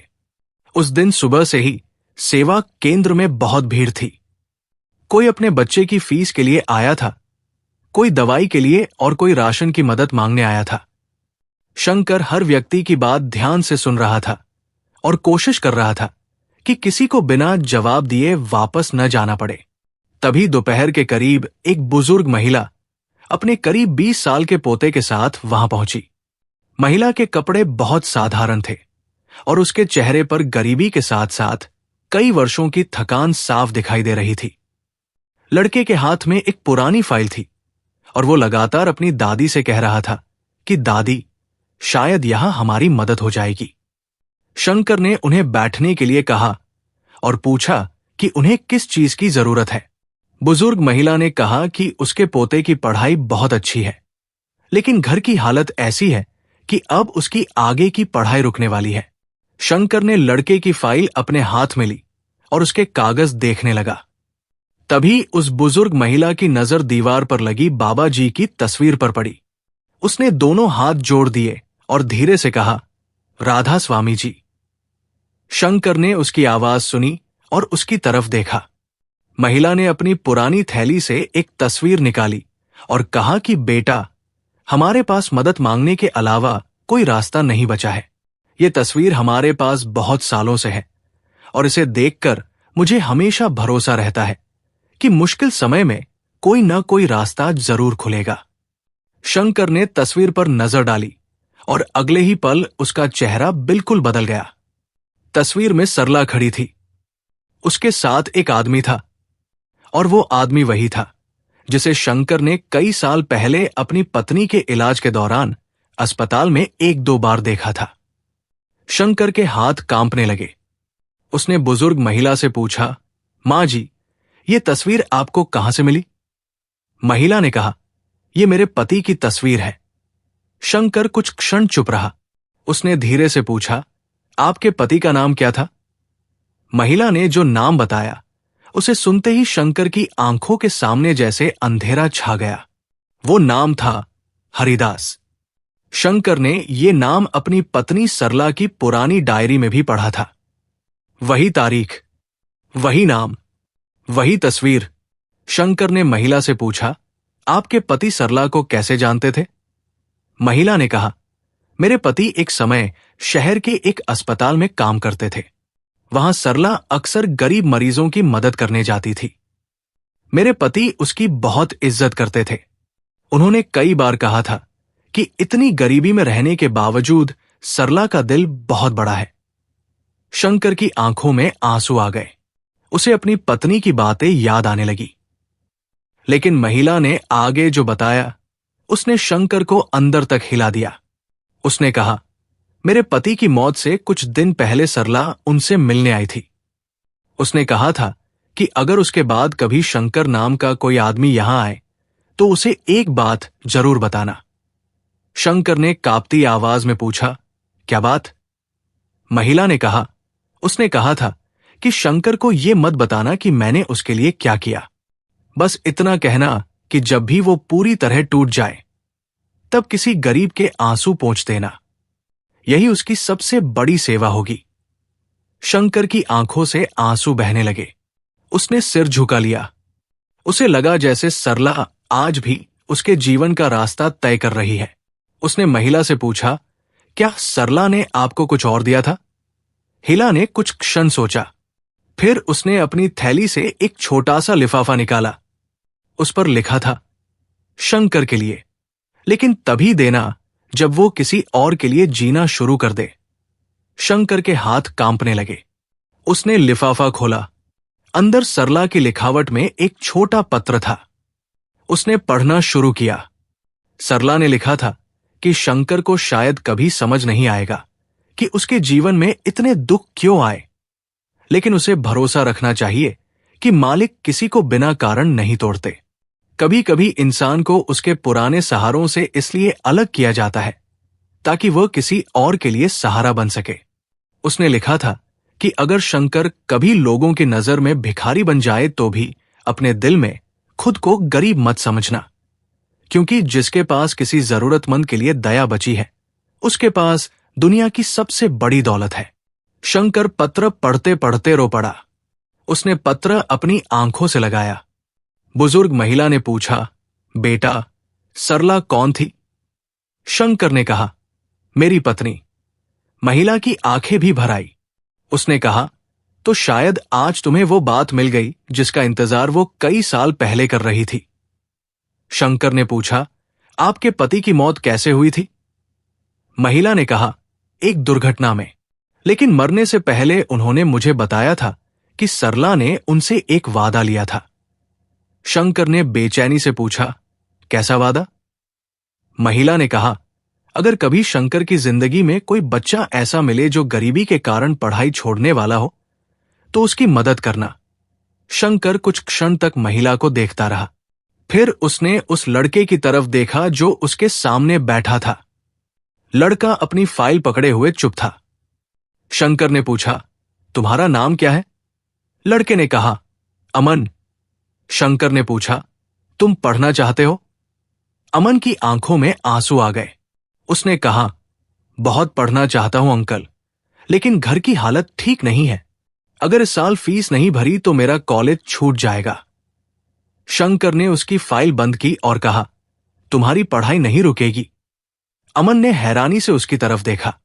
बुजुर्ग महिला ने हाथ जोड़कर कहा, बेटा, हमारे पास तुम्हें देने के लिए कुछ नहीं है। शंकर ने कहा, मां जी, आपको मुझे कुछ देने की जरूरत नहीं है। शायद आज आपकी मदद करने का मौका मुझे मेरी पत्नी नहीं भेजा है। महिला कुछ समझ नहीं पाई। शंकर ने बाबा जी की तस्वीर की तरफ देखा और कहा, राधा स्वामी जी। उसी समय मोहनलाल वहां पहुंचा। शंकर ने उसे पूरी बात बताई और सरला का पत्र उसके हाथ में दे दिया। मोहनलाल ने पत्र पढ़ा तो उसकी आंखें भी नम हो गई। उसने कहा, शंकर, अब मुझे समझ आ रहा है कि सरला क्यों कहती थी कि एक दिन तुम्हें लोगों की सेवा करनी होगी। शंकर ने कहा, मुझे लगता है कि उसने मेरे लिए रास्ता पहले ही बना दिया था। मैं बस बहुत देर से उस रास्ते को पहचान पाया। मोहनलाल ने कहा, नहीं शंकर, देर नहीं हुई। मालिक के समय से पहले कुछ नहीं होता। उस दिन अमन की फीस जमा कर दी गई और उसकी पढ़ाई जारी रखने की व्यवस्था कर दी गई। लेकिन शंकर ने सिर्फ अमन की मदद नहीं की, उसने उसकी दादी के लिए दवाइयों की व्यवस्था भी करवाई और उनके घर के राशन का इंतजाम किया। बुजुर्ग महिला जाते समय शंकर के सामने हाथ जोड़कर खड़ी हो गई। उसने कहा, बेटा, आज तूने हमें भिखारी समझकर नहीं देखा। शंकर की आंखों में आंसू आ गए। उसने कहा, मां जी, क्योंकि मैं खुद जानता हूं कि किसी इंसान को सिर्फ उसके कपड़ों से पहचानना कितना बड़ा अन्याय है। महिला ने उसके सिर पर हाथ रखा और कहा, मालिक तुझे हमेशा खुश रखें। जब वो महिला और अमन वहां से चले गए तो शंकर काफी देर तक दरवाजे पर खड़ा उन्हें देखता रहा। उसके मन में एक ही बात चल रही थी कि जिसे दुनिया कभी भिखारी समझकर ठुकराती थी, आज उसी के हाथों किसी गरीब बच्चे का भविष्य बच रहा था। वो अंदर आया और बाबा जी की तस्वीर के सामने बैठ गया। उसने हाथ जोड़कर कहा, मालिक, अब मुझे समझ आ गया है कि आपने मुझे इतना दर्द क्यों दिया। अगर मैंने अपना सब कुछ नहीं खोया होता तो शायद मैं किसी दूसरे के दर्द को इतनी गहराई से समझ नहीं पाता। अगर मैंने भूख नहीं देखी होती तो शायद किसी भूखे की थाली की कीमत नहीं समझता। अगर मुझे लोगों ने ठुकराया नहीं होता तो शायद मैं किसी ठुकराए हुए इंसान को गले लगाने की जरूरत नहीं समझता। उसकी आंखों से आंसू बह रहे थे। उसने आगे कहा, मालिक, अब मेरी बस एक ही अरदास है कि जब तक सांस है मुझे किसी जरूरतमंद के काम आने की ताकत देते रहना। संगत जी, शंकर की जिंदगी में अब गरीबी पहले जैसी नहीं रही थी, लेकिन उसके दिल में गरीबों के लिए दर्द पहले से कहीं ज्यादा बढ़ गया था। उसने अपने पुराने कपड़े संभाल कर रखे थे ताकि जब भी कोई उसे अपनी गरीबी पर शर्म करते हुए मिले वो उसे बता सके कि कपड़े फट जाने से इंसान छोटा नहीं होता और जेब खाली होने से दिल गरीब नहीं हो जाता। असली गरीबी तब आती है जब इंसान के पास किसी दूसरे के दुख के लिए संवेदना नहीं बचती। लेकिन उसी रात शंकर की जिंदगी में एक और मोड़ आने वाला था। मोहनलाल ने उसे फोन करके कहा, शंकर, मुझे अभी तुमसे बहुत जरूरी बात करनी है। ने पूछा, क्या हुआ? मोहनलाल ने कहा, मैंने सरला की पुरानी फाइल दोबारा देखी है और उसमें एक ऐसा दस्तावेज मिला है जो तुम्हें जरूर देखना चाहिए। कर ने पूछा, कैसा दस्तावेज? मोहनलाल कुछ क्षण चुप रहा और फिर बोला, उसमें लिखा है कि सरला ने अपनी मौत से कुछ दिन पहले तुम्हारे और आकाश के बारे में किसी से एक ऐसी बात कही थी जिसे सुनकर शायद तुम्हारी जिंदगी का सबसे बड़ा सवाल हल हो जाए। शंकर का दिल तेजी से धड़कने लगा। उसने बाबा जी की तस्वीर की तरफ देखा और उसके मन में पहली बार यह सवाल उठा कि क्या सरला की मौत के पीछे भी कोई ऐसी बात थी जिसे वो आज तक नहीं जान पाया था। उसने तुरंत मोहनलाल से कहा, मैं अभी आता हूं। और संगत जी, शंकर जैसे ही मोहनलाल के घर की तरफ निकला, उसे बिल्कुल अंदाजा नहीं था कि उस पुरानी फाइल में छिपा सच उसके जीवन के सबसे बड़े दुख को एक ऐसी वजह से जोड़ने वाला है जिसे सुनकर उसकी आंखों से आंसू तो निकलेंगे, लेकिन उसी के साथ उसके दिल में सद्गुरु के लिए ऐसा शुक्राना पैदा होगा जिसे वो जिंदगी भर नहीं भूल पाएगा। संगत जी, पिछली कड़ी में आपने सुना कि शंकर की जिंदगी में एक के बाद एक ऐसे राज सामने आ रहे थे जिनका संबंध उसकी पत्नी सरला से था, जिस औरत को वो सालों पहले खो चुका था।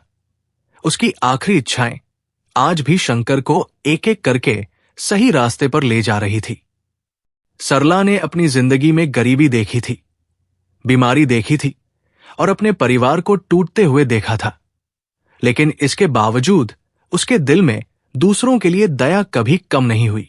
उसने अपने पति के लिए कोई बड़ी संपत्ति नहीं छोड़ी, बल्कि ऐसी सोच छोड़कर गई थी जिसने शंकर की पूरी जिंदगी बदल दी। अब जब शंकर सेवा केंद्र में जरूरतमंद बच्चों की मदद कर रहा था, तभी मोहनलाल ने उसे फोन करके बताया कि सरला की पुरानी फाइल में एक ऐसा दस्तावेज मिला है जिसमें शंकर और उसके बेटे आकाश से जुड़ी एक ऐसी बात लिखी है जिसे जानना उसके लिए बेहद जरूरी है। शंकर उसी समय मोहनलाल के घर पहुंच गया। मोहनलाल ने जैसे ही दरवाजा खोला, उसके चेहरे पर गंभीरता साफ दिखाई दे रही थी। उसने शंकर को अंदर बुलाया और कहा, मैंने पूरी रात ये फाइल पढ़ी है और अब मुझे समझ आ रहा है कि सरला ने आखिरी समय में इतना कुछ क्यों छिपाया था।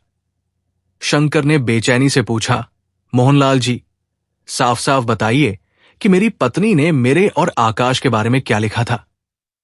मोहनलाल ने मेज पर एक पुरानी फाइल रखी और कहा, तुम्हें यह बात सुनकर बहुत दुख होगा, लेकिन शायद यही वो सच है जिसे जानने के बाद तुम्हारा दिल इतने सालों से चल रहे सवालों से मुक्त हो जाएगा। शंकर ने कांपते हाथों से फाइल खोली। सबसे ऊपर अस्पताल की एक पुरानी रिपोर्ट थी। उस रिपोर्ट पर आकाश का नाम लिखा था। शंकर की आंखें तुरंत भर आई। उसे वो रात याद आ गई जब वो अपने बेटे को अस्पताल की सीढ़ियों पर लेकर बैठा था और डॉक्टरों से उसे बचाने की गुहार लगा रहा था। उसने कहा, यह तो मेरे बेटे की रिपोर्ट है, इसमें ऐसा क्या है जो मुझे नहीं पता? मोहनलाल ने कहा, इस रिपोर्ट के साथ एक और कागज जुड़ा है। आकाश की बीमारी जितनी गंभीर थी, उससे भी ज्यादा गंभीर बात यह थी कि उसका इलाज समय पर शुरू हो सकता था। लेकिन उस समय अस्पताल में कुछ ऐसी परिस्थितियां बनी जिनकी वजह से इलाज में देरी हुई। शंकर का चेहरा सफेद पड़ गया। उसने कहा, क्या मतलब? मुझे तो बताया गया था कि पैसे नहीं होने के कारण इलाज शुरू नहीं हो सका। मोहनलाल ने सिर झुका लिया। उसने कहा, सरला ने आखिरी दिनों में इस बात की जांच करवाई थी। उसे पता चला था कि अस्पताल के एक कर्मचारी ने गरीब मरीजों से पैसे मांगकर उन्हें गलत जानकारी दी थी। कई परिवारों को बताया जाता था कि इलाज के लिए पहले पैसा जमा करो, जबकि कुछ जरूरी उपचार तुरंत शुरू किए जा सकते थे। शंकर की आंखों से आंसू बहने लगे। उसने पूछा, तो क्या आकाश को बचाया जा सकता था? मोहनलाल कुछ क्षण चुप रहा। फिर उसने कहा, यह कहना मुश्किल है कि निश्चित रूप से क्या होता, लेकिन डॉक्टर की रिपोर्ट में लिखा है कि अगर उपचार कुछ घंटे पहले शुरू होता तो उसके बचने की संभावना बेहतर थी। शंकर कुर्सी पर बैठ गया। उसने अपना चेहरा दोनों हाथों में छिपा लिया। कई सालों से उसके दिल में एक सवाल था कि क्या उसने अपने बेटे को बचाने के लिए कम कोशिश की थी। आज उसे पता चल रहा था कि उसने अपनी तरफ से पूरी कोशिश की थी। उसने रोते हुए कहा, मैंने खुद को इतने सालों तक दोष दिया। मुझे लगता रहा कि मैं गरीब था, इसलिए अपने बेटे को बचा नहीं पाया। मोहनलाल ने उसके कंधे पर हाथ रखा और कहा, शंकर, सरला भी यही नहीं चाहती थी कि तुम जिंदगी भर खुद को दोष देते रहो। फिर उसने फाइल से एक पत्र निकाला। उस पत्र पर सरला की लिखावट थी। शंकर ने उसे पढ़ना शुरू किया। सरला ने लिखा था कि अगर शंकर कभी इस सच को जाने तो वो अपने दिल में किसी के लिए नफरत न रखे। उसने लिखा था कि आकाश को खोने का दर्द उसकी जिंदगी का सबसे बड़ा दर्द था, लेकिन वो नहीं चाहती थी कि उस दर्द के कारण शंकर का बाकी जीवन नफरत में गुजर जाए। उसने लिखा था कि अगर किसी ने गलती की है तो उसका फैसला मालिक पर छोड़ देना, लेकिन अपनी जिंदगी को दूसरों के लिए रोशनी बनाना। शंकर पत्र पढ़ते पढ़ते फूट फूट कर रो पड़ा। उसने कहा, सरला ने मरते समय भी मेरे लिए यही सोचा कि मैं नफरत में न डूब जाऊं। मोहनलाल ने कहा, वो तुम्हें बहुत अच्छी तरह जानती थी। उसे डर था कि आकाश के जाने के बाद तुम खुद को खत्म कर लोगे, इसलिए उसने तुम्हारे लिए एक रास्ता बनाया। शंकर ने पूछा, कौन सा रास्ता? मोहनलाल ने कहा, सेवा का रास्ता। कमरे में कुछ क्षण खामोशी रही। शंकर ने आंखें बंद कर ली। उसे अचानक समझ आया कि उसकी जिंदगी में जो कुछ हुआ था, उसके बाद वो क्यों हर गरीब बच्चे की आंखों में अपने बेटे आकाश को देखने लगा था। जब भी कोई बच्चा फीस के लिए रोता था, उसे अपने बेटे की याद आती थी। जब कोई मां अपने बच्चे की दवाई के लिए हाथ जोड़ती थी, उसे अपनी पत्नी सरला की याद आती थी। शायद इसी वजह से वो किसी जरूरतमंद को खाली हाथ वापस भेज ही नहीं पाता था। उसने बाबा जी का नाम लिया और कहा, मालिक, मैंने इतने सालों तक सोचा कि आपने मुझसे सब कुछ छीन लिया। आज समझ आया कि आपने मेरे दर्द को किसी और की जिंदगी बचाने का जरिया बना दिया। मोहनलाल की आंखों में भी आंसू थे। उसने कहा, शंकर, शायद यही सरला चाहती थी। अगले दिन शंकर सेवा केंद्र गया और उसने वहां एक नया नियम लागू किया। उसने कहा कि कोई भी गरीब इंसान यहां आए तो पहले उसकी पूरी बात सुनी जाएगी। किसी को कपड़े देखकर भिखारी नहीं कहा जाएगा। अगर किसी के पास पैसे नहीं है तो उसे अपमानित करके वापस नहीं भेजा जाएगा। पहले यह देखा जाएगा कि उसकी जरूरत क्या है और किस तरह उसकी मदद की जा सकती है। धीरे धीरे सेवा केंद्र की पहचान पूरे शहर में होने लगी। एक दिन एक बूढ़ा आदमी वहां आया। उसके कपड़े बेहद पुराने थे और हाथ में एक छोटा कटोरा था। कुछ कर्मचारी उसे देखकर कहने लगे कि शायद ये भी पैसे मांगने आया है, लेकिन शंकर तुरंत उठकर उसके पास गया और बोला, बाबा जी, आइए बैठिए, पहले पानी पीजिए और फिर बताइए कि आपको किस चीज की जरूरत है। बूढ़े आदमी ने शंकर की तरफ देखा और कहा, बेटा, तूने मुझे भिखारी समझकर बाहर नहीं निकाला। शंकर ने मुस्कुराकर कहा, मैं खुद कभी इसी तरह सड़क पर बैठा था। मुझे पता है कि किसी इंसान को बिना उसकी कहानी जाने भिखारी कहना कितना दर्द देता है। बूढ़े आदमी की आंखों से आंसू निकल आए। उसने कहा, मालिक तेरा भला करे। शंकर ने उसके लिए दवाई और खाना दिलवाया। उस रात शंकर देर तक बाबा जी की तस्वीर के सामने बैठा रहा।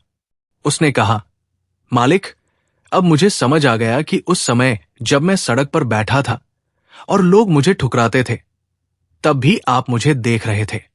मैं समझता था कि मैं अकेला हूं, लेकिन शायद आप मुझे किसी बड़े काम के लिए तैयार कर रहे थे। उसकी आंखें बंद थी। उसे अपनी पत्नी सरला की आवाज जैसे सुनाई दी, जब लोग तुम्हें गलत समझें तब भी सही काम करना मत छोड़ना। शंकर की आंखों से आंसू बहने लगे। उसने दोनों हाथ जोड़कर कहा, सरला, मैंने तुम्हारी बात देर से समझी, लेकिन अब कभी नहीं भूलूंगा। कुछ महीनों बाद शंकर ने उसी रेलवे पुलिया के पास एक छोटा सा सेवा केंद्र शुरू करवाया, जहां वो कभी खुद रातें गुजारता था। वहां जरूरतमंदों के लिए पानी, खाना, प्राथमिक दवाई और बच्चों के लिए पढ़ाई की सामग्री रखी जाने लगी। उसने उस जगह को किसी व्यक्ति के नाम पर नहीं रखा। उसने सिर्फ एक छोटी सी पट्टी लगवाई जिस पर लिखा था कि यहां किसी जरूरतमंद को उसकी गरीबी के कारण ठुकराया नहीं जाएगा। उद्घाटन के दिन मोहनलाल, देवेंद्र, दुकानदार और कई गरीब परिवार वहां मौजूद थे। शंकर कुछ बोलना नहीं चाहता था, लेकिन लोगों ने उससे कुछ शब्द कहने का आग्रह किया। शंकर ने हाथ जोड़कर कहा, मैंने जिंदगी में बहुत कुछ खोया है। कभी मुझे लगा कि मैं सबसे बदकिस्मत इंसान हूं। मेरी पत्नी चली गई, मेरा बेटा चला गया, मेरा घर चला गया और लोग मुझे भिखारी समझकर ठुकराते रहे। लेकिन आज पीछे मुड़कर देखता हूं तो समझ आता है कि मेरे दुखों ने मुझे गरीब नहीं बनाया, उन्होंने मुझे दूसरों के दुख को समझना सिखाया। उसने कुछ क्षण रुककर कहा, जिस दिन लोग मुझे भिखारी कहकर रास्ते से हटा देते थे, उसी दिन मेरे अंदर ये सीख पैदा हो रही थी कि किसी दूसरे इंसान को कभी उसकी गरीबी से मत पहचानना। और जिस दिन मैंने अपने बेटे को खोया, उसी दिन मेरे अंदर हर गरीब बच्चे के लिए पिता जैसा दर्द पैदा हो गया। आज मैं जो भी कर पा रहा हूं, वो मेरी ताकत नहीं है, ये मालिक की रहमत है। वहां खड़े कई लोगों की आंखों में आंसू आ गए। दुकानदार आगे आया और उसने शंकर से कहा, भाई, मुझे आज भी याद है जब मैंने तुम्हें अपनी दुकान के सामने से भगा दिया था। मैं तुम्हें भिखारी समझता था। आज मुझे अपने उस व्यवहार पर शर्म आती है। शंकर ने उसके हाथ पकड़ लिए और कहा, आपने मुझे उस दिन काम नहीं दिया होता तो शायद मैं आज यहां नहीं होता, इसलिए मैं उस दिन को भी मालिक की योजना मानता हूं। दुकानदार की आंखें भर आई। फिर वो बुजुर्ग संत भी वहां आए, जिन्होंने वर्षों पहले शंकर को रेलवे स्टेशन के पुराने कमरे में भेजा था। उन्होंने शंकर को देखकर मुस्कुराते हुए कहा, अब तो समझ गया कि मालिक ने तुझे क्यों बचाकर रखा था। शंकर उनके चरणों में झुक गया। उसने कहा, हाँ बाबा जी, अब समझ आया। मैं अपने दुखों को सजा समझता रहा, लेकिन मालिक ने उन्हीं दुखों को सेवा का रास्ता बना दिया। बुजुर्ग ने उसके सिर पर हाथ रखते हुए कहा, बेटा, दुनिया ने तुझे भिखारी समझकर ठुकराया, लेकिन मालिक ने तुझे अपने काम के लिए चुना। यही रहमत है। शंकर की आंखों से आंसू बहने लगे। उसने आसमान की तरफ देखा, दोनों हाथ जोड़कर कहा, राधा स्वामी जी, संगत जी, यही इस पूरी साखी की सबसे बड़ी सीख है।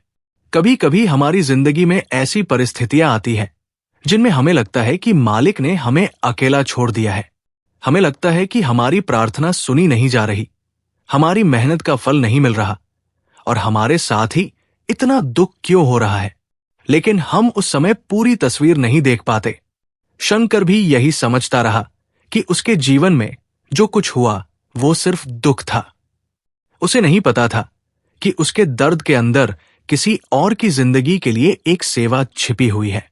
जिस आदमी को लोग भिखारी कहकर रोटी देने से पहले भी सोचते थे, उसी आदमी के हाथों आज सैकड़ों गरीब बच्चों की पढ़ाई चल रही थी। जिस आदमी के पास अपना घर नहीं था, वही दूसरों के लिए सहारे का घर बन गया था। जिस आदमी की अपनी आंखों में कभी आंसू खत्म नहीं होते थे, वही आज दूसरों के आंसू पोंछ रहा था। और जिस इंसान को दुनिया ने बेकार समझ लिया था, उसी इंसान पर सद्गुरु की ऐसी रहमत हुई कि उसकी पूरी जिंदगी का अर्थ बदल गया।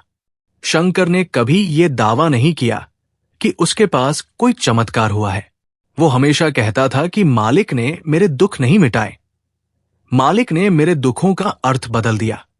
यही उसकी सबसे बड़ी समझ थी।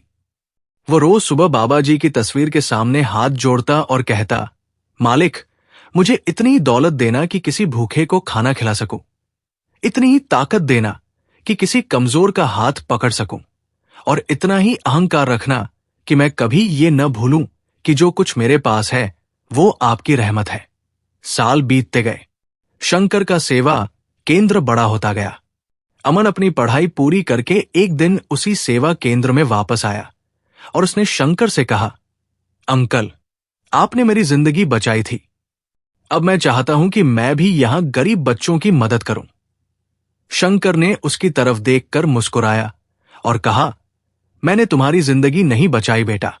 शायद मालिक ने तुम्हें मेरे पास इसलिए भेजा था ताकि तुम्हारी मदद करके मुझे मेरी पत्नी की आखिरी इच्छा पूरी करने का मौका मिले। अमन ने कहा, लेकिन अगर आप उस दिन मुझे नहीं मिलते तो मैं पढ़ाई छोड़ देता। शंकर ने कहा, तो आज से तुम भी किसी एक बच्चे की पढ़ाई में मदद करना, यही मेरी मदद का जवाब होगा। अमन ने सिर झुका दिया। इस तरह सेवा आगे बढ़ती रही। एक इंसान की पीड़ा दूसरे के लिए सहारा बनती गई। मां की आखिरी इच्छा कई बच्चों का भविष्य बदलती गई। और एक ऐसा आदमी जिसे दुनिया ने भिखारी समझा था, वो धीरे धीरे उन लोगों के लिए उम्मीद बन गया जिन्हें समाज ने खुद ठुकरा दिया था। गुरु प्यारी साध संगत जी, राधा स्वामी जी, इस साखी से हमें यही सीख मिलती है कि किसी इंसान को देखकर तुरंत फैसला मत कीजिए।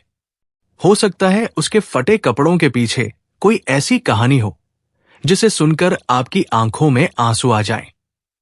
हो सकता है जिसे आप कमजोर समझ रहे हैं, उसके अंदर आपसे कहीं ज्यादा हिम्मत हो सकता है जिसे आप भिखारी समझकर दूर कर रहे हैं, मालिक ने उसे किसी बड़े काम के लिए चुना हो। इसलिए किसी गरीब को देखकर उसका अपमान मत कीजिए, किसी जरूरतमंद को देखकर मुंह मत फेरिए और किसी दुखी इंसान को उसकी हालत के लिए दोष मत दीजिए, क्योंकि इंसान की हालत बदलने में देर नहीं लगती, लेकिन किसी के दिल पर किया हुआ अपमान बहुत लंबे समय तक रहता है। और अगर कभी आपकी जिंदगी में भी ऐसा समय आए जब आपको लगे कि सब लोग आपको छोड़ चुके हैं, कोई आपकी बात नहीं समझ रहा और मालिक आपकी सुन नहीं रहे, तो उस समय शंकर की कहानी याद करना। शायद वो अंधेरा आपकी जिंदगी का अंत नहीं, बल्कि किसी नए रास्ते की शुरुआत हो। शायद जिस दरवाजे को बंद देखकर आप रो रहे हैं, उसके पीछे मालिक आपके लिए कोई दूसरा रास्ता खोल रहे हों। हमें हर घटना का कारण उसी समय समझ नहीं आता, लेकिन विश्वास रखने वाला इंसान धीरे धीरे समझ जाता है कि मालिक की रहमत कई बार हमारी इच्छा के रूप में नहीं, बल्कि हमारी जरूरत के रूप में आती है। शंकर को दौलत नहीं मिली थी, उसे सेवा मिली थी। उसे महल नहीं मिला था, उसे लोगों के दिलों में जगह मिली थी। उसे अपना पुराना परिवार वापस नहीं मिला, लेकिन उसे सैकड़ों गरीब बच्चों के लिए परिवार जैसा बनने का अवसर मिला। और सबसे बड़ी बात, उसे अपने बीते हुए दुखों का जवाब मिल गया। वो समझ गया कि जिस रात उसने अपनी पत्नी और बेटे को खोया था, उस रात उसकी जिंदगी खत्म नहीं हुई थी। उस रात उसकी जिंदगी का एक नया अध्याय शुरू हुआ था। उसने बाबा जी की तस्वीर के सामने अंतिम बार हाथ जोड़े और कहा, मालिक, अब मुझे आपसे कुछ नहीं चाहिए। बस जब तक सांस चलती रहे, मेरे हाथ किसी जरूरतमंद के काम आते रहें और मेरे मन में किसी के लिए घमंड या नफरत पैदा ना हो। मैंने बहुत लोगों को मुझे भिखारी कहते सुना है, लेकिन आज मैं जानता हूं कि असली भिखारी वो नहीं जिसके पास पैसा नहीं है। असली भिखारी वह है जिसके पास दूसरों के दुख के लिए दिल नहीं है। ये कहते हुए शंकर की आंखों से आंसू बहने लगे। उसने सिर झुका दिया और कमरे में बैठे सभी लोगों ने एक साथ कहा, राधा स्वामी जी। संगत जी, अगर इस साखी ने आपके दिल को छुआ है तो अपने सद्गुरु का शुक्राना जरूर कीजिए और अपने आसपास किसी ऐसे इंसान को जरूर पहचानिए जिसे आज आपकी थोड़ी सी मदद की जरूरत हो सकती है। किसी भूखे को खाना, किसी बच्चे को किताब, किसी बीमार को दवाई और किसी दुखी इंसान को 2 प्यार भरे शब्द देना भी बहुत बड़ी सेवा हो सकती है, क्योंकि हमें नहीं पता कि मालिक किस रूप में हमारे सामने खड़े हैं और किस रूप में हमारी परीक्षा ले रहे हैं। राधा स्वामी जी।